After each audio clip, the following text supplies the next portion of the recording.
Un enfant peut-il avoir deux pères? Visiblement, au vu des documents que j'ai sous les yeux, oui, puisque l'enfant en question a été reconnu par deux pères différents à la mairie. Inutile de vous dire que ça cause de véritables problèmes. Pour en parler maintenant, appelons Georges et Marie-Claude. Georges et Marie-Claude sont frères et sœurs. Elle est venue le soutenir sur le plateau de Sans aucun doute dans une affaire difficile. Georges était le compagnon d'une jeune femme qui a mis au monde un petit garçon dont, dit-il, il serait le père. Seul problème, l'enfant a été reconnu par un autre homme. Georges, Marie-Claude, bonsoir. Merci d'être avec nous sur le plateau de Sans aucun doute. Donc je précise, Marie-Claude, que vous êtes la sœur de Georges. En deux mots, nous allons voir un reportage qui va bien expliquer cette situation et bien sûr donner des coups de fil par la suite. Vous avez eu, Georges, une amie. Cette amie, à l'époque, vous nous le dites, elle est tombée enceinte, vous le saviez, tout va bien. Et pendant la grossesse, elle va décider de vous quitter. Elle ne veut plus vous voir. C'est bien ça. Vous allez donc quand même, sachant que cet enfant, d'après vous, a été conçu pendant votre union, puisque vous l'avez vu tomber enceinte, vous allez aller déclarer le petit, mais elle ne veut plus vous voir. Elle refait sa vie d'un autre côté, et le nouvel ami va lui aussi aller déclarer l'enfant. Mais le résultat aujourd'hui, hormis ces papiers complètement absurdes, c'est que vous, si vous êtes le père de cette petite, vous ne la voyez pas. Pas du tout. De ce petit, pardon, vous ne le voyez pas. Le petit Théo. Non, pas du tout. Quel âge a-t-il aujourd'hui? Il a 18 mois, oui. Vous ne l'avez pas vu une seule fois? Pas une seule fois. Même pas lors de l'accouchement ou parce que j'étais retenu par une main courante en fait. Ils m'empêchaient de la voir. C'était suite à des appels plusieurs fois répétés téléphoniques en fait, hein, pour savoir pourquoi elle m'avait quitté. Je voulais avoir des raisons nettes et précises, surtout très claires. Et à la suite de ça, je n'ai jamais pu approcher mon fils. Votre frère est très affecté par ça? Ben, lui, il a perdu confiance en lui et c'est d'ailleurs pour cette raison que j'ai fait appel à vous, pour qu'il retrouve un peu la confiance en lui et puis surtout qu'il connaisse son fils, parce que lui aussi, il a vécu des situations pas faciles dans sa jeunesse. Alors, au-delà de votre cas particulier, c'est un autre problème que l'on posera certainement tout à l'heure. Ça veut dire que n'importe qui peut aller déclarer l'enfant de n'importe qui. Encore une fois, j'ai deux documents où cet enfant a deux pères officiels qui ont été chacun à la mairie disant que c'était leur fils. Voyons maintenant cette histoire, plus en détail. L'enquête est menée. Laura Chemouni, nous donnerons des coups de fil par la suite pour essayer d'aider ce monsieur et sa sœur. Regardez. 8 avril 2003, le petit Théo voit le jour. Son père présumé l'a déclaré avant la naissance. Un autre homme fait une déclaration de paternité après la naissance. L'enfant est donc déclaré 2 fois. Alors juridiquement, qui est le père de Théo? Pour Georges, cela ne fait aucun doute, c'est lui. J'ai rencontré mon ex lors de l'anniversaire de mon beau-frère. Et dès cet instant, ça a été le coup de foudre. On était de plus en plus amoureux l'un de l'autre. Mon ex et moi, on avait fait des projets d'avenir. Très rapidement, leur union porte ses fruits, la compagne de Georges tombe enceinte. Mon ex m'a annoncé la venue de notre enfant. J'étais au travail, un matin elle me téléphone et mon ex m'a dit que les résultats sont positifs et je suis enceinte. Et donc j'étais vraiment excité d'apprendre cette nouvelle.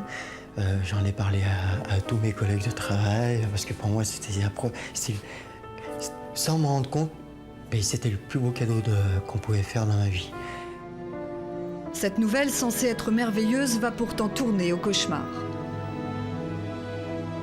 Je pense que ma copine a eu un déclic, c'est-à-dire ou c'est sa mère ou c'est moi. Des tensions entre Georges et sa belle-famille auraient conduit le couple à la rupture. Elle m'a rappelé pour me dire qu'elle me laissait tomber, qu'elle me quittait en fait. Et alors là, pour moi, tout a basculé. J'avais tout perdu. Mon fils et elle. Georges veut sauver son couple, mais il n'est pas le bienvenu dans sa belle famille. Alors il se fait une raison. Il n'ose plus s'approcher de son ancienne compagne, il n'a donc aucune nouvelle d'elle et surtout de l'enfant qu'elle attend. Donc à partir du moment où je ne pouvais plus avoir de contact avec mon ex, j'ai engagé des procédures judiciaires pour avoir un droit de père pour mon fils Théo. Georges se rend à la mairie en novembre 2002 et effectue une reconnaissance antérieure à la naissance. À ce moment-là, sa petite amie est enceinte de 4 mois. Lorsque Théo naît en avril 2003, Georges ne sera pas averti et ne pourra pas le voir. Alors, il fait appel à un avocat. Et m'a demandé le document qui représente la reconnaissance prénatale. Et je me suis aperçu que j'avais égaré. Je suis retourné à la mairie où j'avais demandé auparavant l'extrait de reconnaissance prénatale. Et à ma grande surprise, un autre homme avait aussi déclaré mon fils Théo. La mairie fournit donc à Georges les 2 actes de reconnaissance en paternité. Le sien et celui du nouveau compagnon de la mère. L'enfant a officiellement 2 pères, une situation incroyable. Dès lors, qui est le père de l'enfant et comment le prouver? Ce que j'aimerais aujourd'hui, c'est contester cette 2e paternité de l'autre homme, hein, et pour que la justice avance plus vite et que mon fils Théo se retrouve le moins longtemps possible sans son vrai père. Nous nous rendons en caméra cachée à la mairie où Georges a déclaré Théo. Pour la mairie, voici l'explication. L'enfant aurait été déclaré dans 2 mairies différentes, or les informations entre mairies ne sont pas recoupées. Non, même si l'enfant a été déclaré à Paris, par exemple, normalement tout est centralisé. Donc, enfin, je veux dire, tout est enregistré, donc on peut pas. Non. Non, ce que je dis, moi, par exemple, je peux pas accéder aux actes de naissance ou de quoi que ce soit de la mairie à côté de chez nous. Résultat, aujourd'hui, 2 pères revendiquent la paternité d'un seul et même enfant. Il y a eu certainement un problème à un moment donné, lequel, j'en sais rien. Bon, si lui, il a reconnu un enfant que vous aviez déjà reconnu avant la naissance, après, ça va se régler au niveau des tribunaux. Parce que nous, en tant que mairie, tant qu'on n'a pas un ordre officiel d'un tribunal, on peut rien modifier sur un acte de naissance. Ces 2 mairies ne sont pourtant qu'à quelques kilomètres l'une de l'autre. Nous serions donc confrontés à une faille dans le système administratif, une faille lourde de conséquences. Aujourd'hui, seuls les tribunaux peuvent trancher. Mais pendant ce temps, Georges ne voit pas son fils présumé. L'affection qu'il ne peut donner à Théo, c'est à son neveu qu'il la donne. Les 2 enfants ont quasiment le même âge. Mon neveu, ça me laisse espérer que je verrai bientôt le mien et que tous les 2 ils pourront les voir jouer ensemble. Puis voilà. Georges et sa sœur Marie-Claude n'ont jamais vu Théo, qui a aujourd'hui presque 2 ans. Échaudé par des rapports houleux avec la famille de l'enfant, Georges n'a pas souhaité se joindre à nous. C'est donc Marie-Claude qui nous accompagne en caméra cachée chez la mère.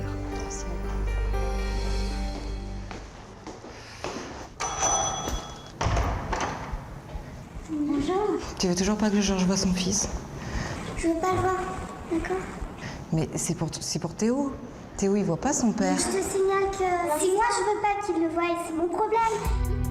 Le ton commence à monter, le petit ami de la mère de Théo nous propose alors d'entrer dans l'appartement. C'est moi, je veux pas le voir, c'est tout. Je veux pas le voir, ça sera dans un centre. Mais tu seras bien obligé de le voir, d'y être affronté. Mais j'en ai rien à foutre, moi.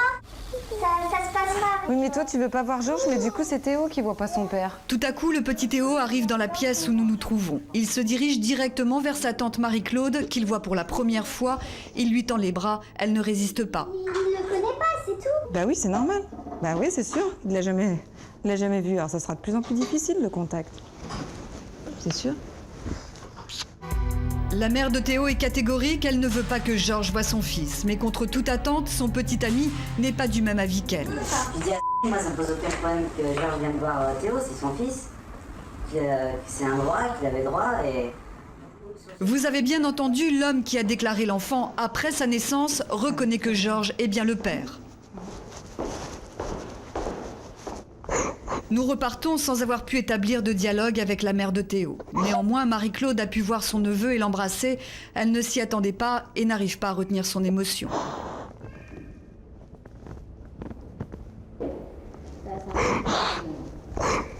Tu sais que je m'embrasse à la police de Georges. C'est bon, c'est ça. Marie-Claude s'empresse de rentrer chez elle pour raconter à son frère ce qu'elle a vu. Quand j'ai vu Théo, j'ai vu la ressemblance frappante avec son père. Et puis j'ai trouvé magnifique, quoi. Et, j'étais vraiment contente de l'embrasser. Enfin, j'étais un peu déçue de l'embrasser à la place de mon frère. Mais bon, en fait, j'ai embrassé pour mon frère. Nous proposons à Georges de découvrir les images de son fils que nous avons tournées en caméra cachée. Il va enfin pouvoir mettre un visage sur un fils qu'il ne connaît pas.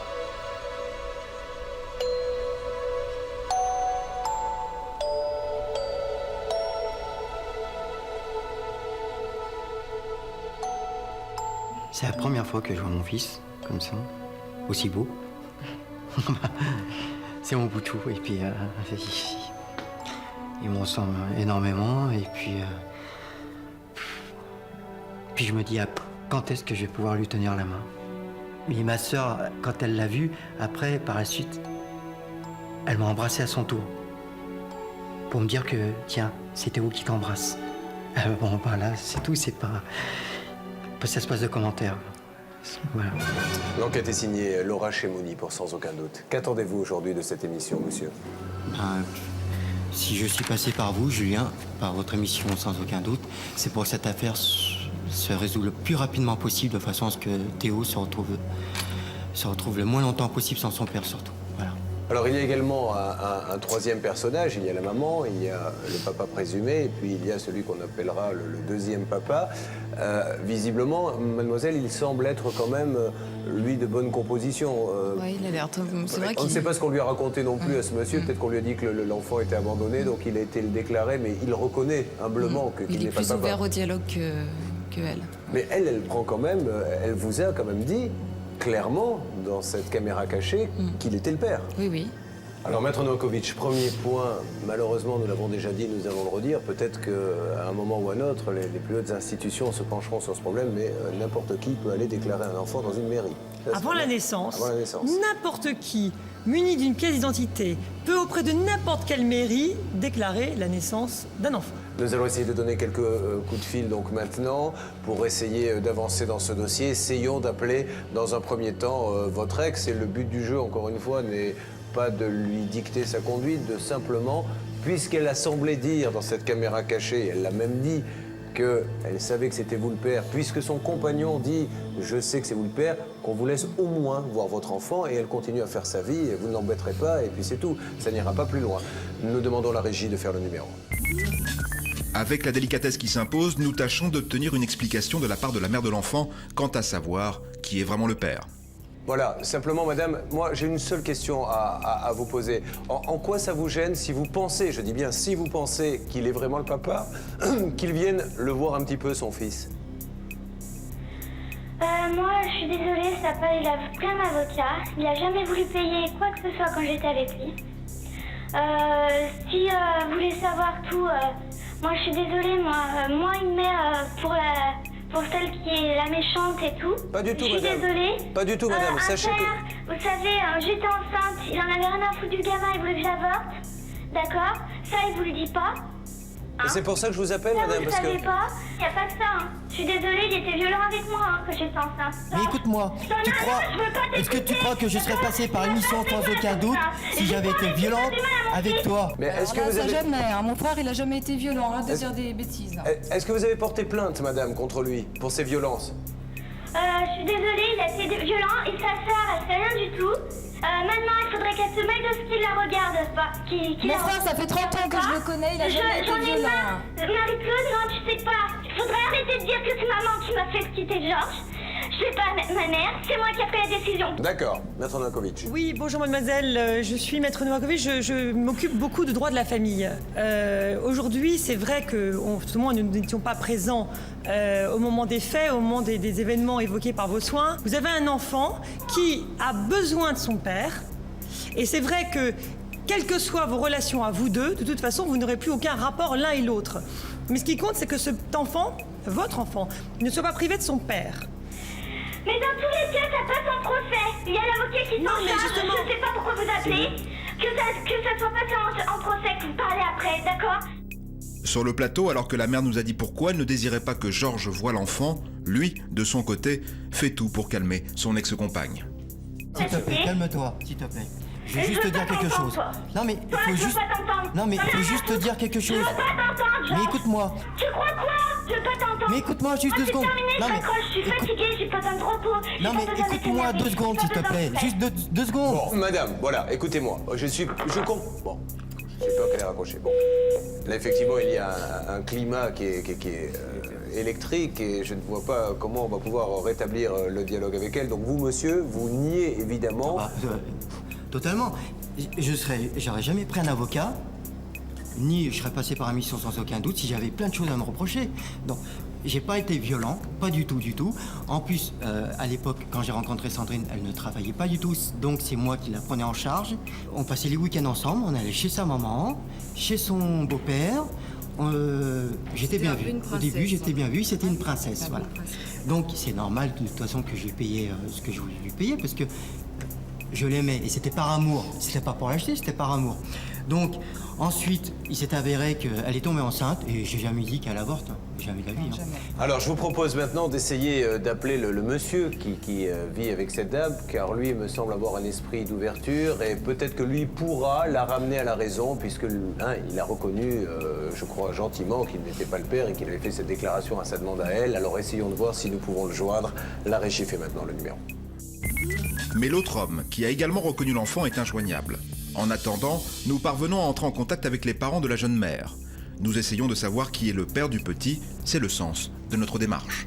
Entre-temps, elle a retrouvé un garçon qui est charmant, qui vit de ensemble depuis 2 ans, et l'autre n'a jamais pris ses responsabilités. Et pourquoi a-t-il reconnu l'enfant alors avant la naissance? Parce qu'il a essayé de récupérer la fille, elle a 20 ans et lui il en a 40. Alors, c'est pas tous les jours qu'on trouve une jolie jeune fille. Et il a essayé de la récupérer parce que ça n'a pas marché D'accord. Comme il le voulait. Hein. C'est pour ça que c'est bien que ce soit le tribunal qui s'en occupe. Bien sûr, ça je suis d'accord avec ta source. La justice n'a jamais été mieux rendue que par un tribunal. Hein. Je vous remercie, je vous dis au revoir. Ce coup de téléphone n'était pas inutile. Le père de la jeune mère reconnaît implicitement que Georges est bien le papa de l'enfant. Essayons maintenant de joindre évidemment celui qui a fait la deuxième déclaration. Pour lui, encore une fois, demander d'apaiser ce climat et lui-même l'a reconnu. Il n'est pas le père de l'enfant, donc bon, voyons ce qu'il va nous dire. La régie fait le numéro.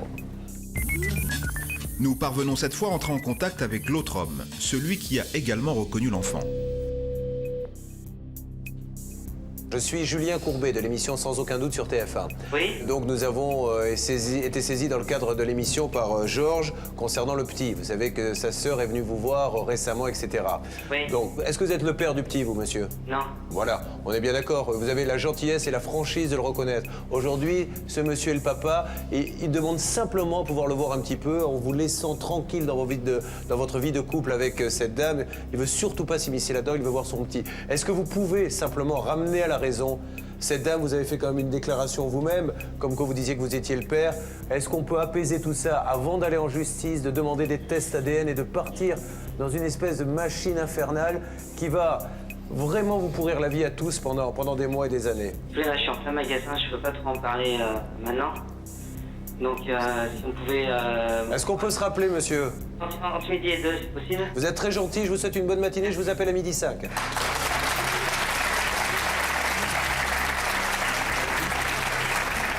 C'est, je pense, notre seul point d'ancrage pour arriver à... Vous voyez, là, c'est clair, ce monsieur l'a reconnu. Je ne suis pas le père de cet enfant. Donc, à partir de là, et en plus, il a vraiment l'air sympa. Et peut-être que lui va pouvoir arranger les choses. Julien, de toutes les façons, je pense qu'un homme qui reconnaît un enfant, alors qu'il sait que ce n'est pas le sien, parce qu'il pense que cet enfant a besoin d'un père, il ignore tout du passé, je pense que c'est un type bien, par définition. Oui. Comme convenu, nous rappelons plus tard le compagnon actuel de la jeune mère. Il y a quelques secondes pour vous, donc ce sympathique garçon qui a l'air plein de compréhension nous a promis un rendez-vous téléphonique aux alentours de 12h05. C'est l'heure, nous essayons donc de le joindre maintenant. La régie fait son numéro.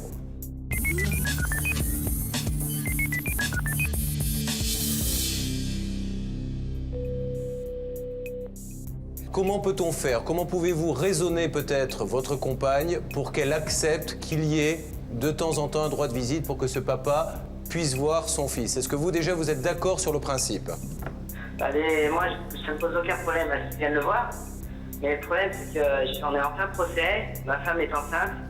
Elle va accoucher prochainement, dans 2 mois. Donc, ça suit son cours. Donc, l'avocat m'a demandé comment ça se passerait s'il demanderait un droit de visite. Ça sera dans un lieu neutre.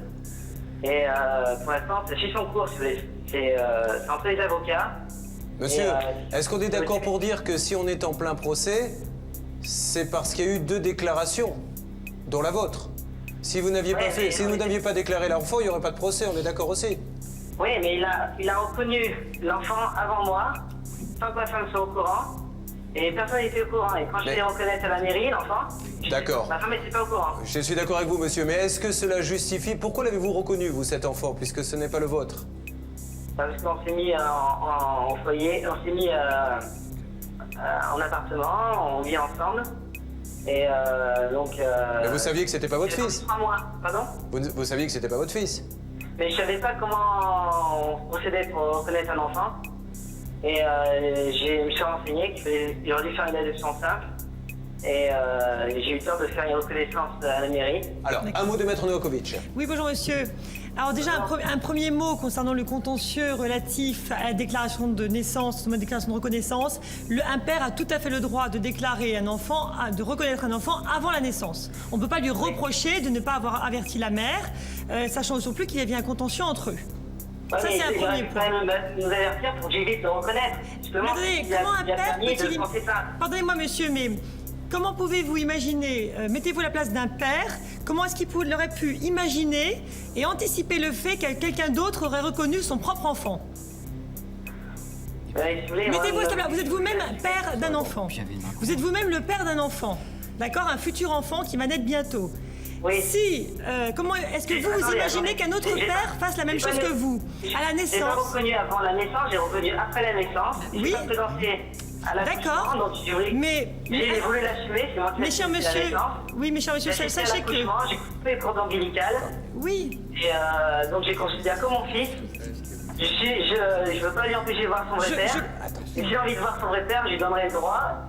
Et de toute façon, il y aura un arrangement qui va être fait. Il pourra voir son fils dans un lieu neutre, avec des assistants. Cette conversation nous permet de mieux comprendre les circonstances qui ont poussé notre interlocuteur à déclarer l'enfant alors qu'il n'était pas le sien. Il ne nie pas que Georges est bien le véritable père du petit, ce qui nous conforte dans notre démarche. Moi j'ai compris, excusez-moi, dans ce dossier, ce qui m'a l'air d'être très important comme information qu'il a donnée, c'est que visiblement devant le juge, puisqu'il faut un jugement, même si l'audience se passe bien, que les gens arrivent à trouver d'accord, il faudra un jugement.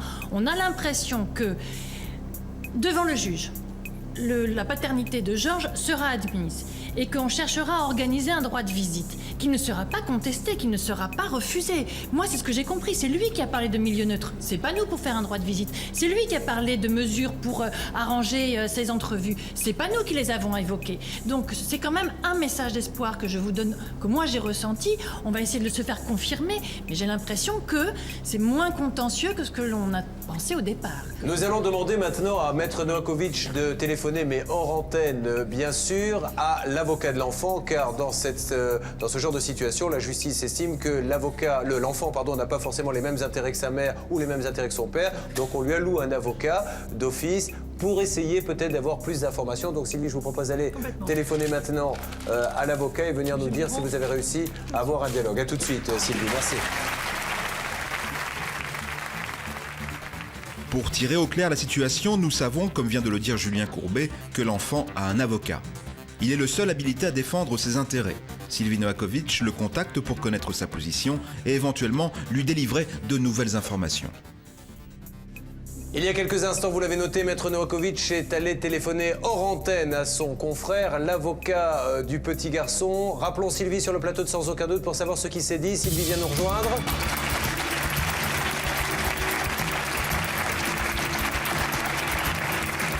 Alors Sylvie, avez-vous pu avoir votre confrère et que vous êtes-vous dit? Écoutez, je suis extrêmement optimiste, car j'ai effectivement eu l'avocat de l'enfant au téléphone, qui en premier lieu a voulu me dire quand même qu'elle trouve déplorable que des parents se jouent d'un enfant parce qu'au milieu il y a un enfant et c'est dramatique que personne ne prenne des responsabilités.